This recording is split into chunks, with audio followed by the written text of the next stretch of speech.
My name's Alex Wharton, I'm from Pontypool and I'm Children's Laureate Wales 2023 to 2025. I wanted to share my passion for poetry and literature and language with the children and the young people of Wales because of the many benefits, and I do feel that poetry and literature has the ability to change lives as well and improve lives. I'd like to show that poetry is accessible. You don't really need any rules to get into it, and you can learn a lot about yourself and your community and your friends and family through writing and exploring the language of poetry. So I'd like people to just feel like poetry is for them and they can express themselves creatively through poetry. Or I'd also really just like them to express themselves in any creative way that they like.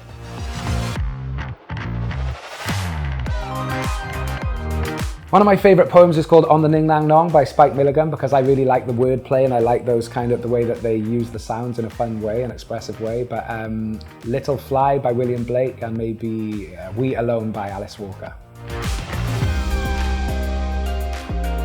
I'd probably go for Stig of the Dump. It changes a little bit every now and again, but I really like Stig of the Dump. I think we read it in school and I enjoyed it. A book called Shark Caller, The Shark Caller by Zilla Bethel. I'm probably going to have to lean towards Michael Rosen because I love the books, I love the stories, and I love the performance as well.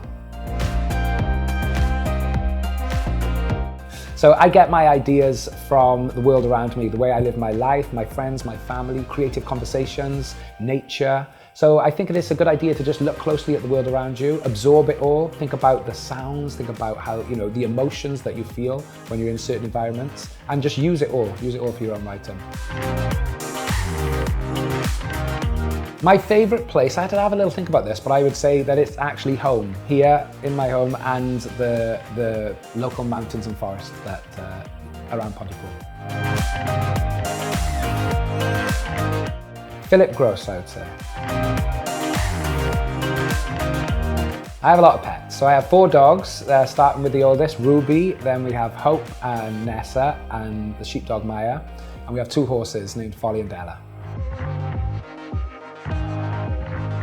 I haven't actually, which made me giggle, that question, but no, perhaps I feel like I'm just living it now, so I got plenty to do. Perhaps when I'm done, I'll have a little look and see how it went. I really just start writing the poem and then I allow kind of names to come from within the idea themselves, I don't really just start with a title. I tend to just, have an idea and work with it and see what happens. I like to play the piano, I like to play the guitar, write songs, walk the dogs, spend time with my family, maybe watch some old documentaries. I like old things, so I tend to be watching some sort of random agricultural documentary or something about folk music or blues and the likes. I wouldn't say I have any party tricks, but maybe giving, perhaps I'll sing a song or read a poem or get on the piano if there's one at a party, maybe the guitar. So I think that would have to be my party trick, really. I would say, first of all, reading is key because when you read widely, you understand what's missing and then maybe that helps you decide what your contribution is going to be. And then when you do start writing, obviously think about the things that you enjoy, think about the things, like I said, that are missing and what would entertain you. And I think that's a good place to start.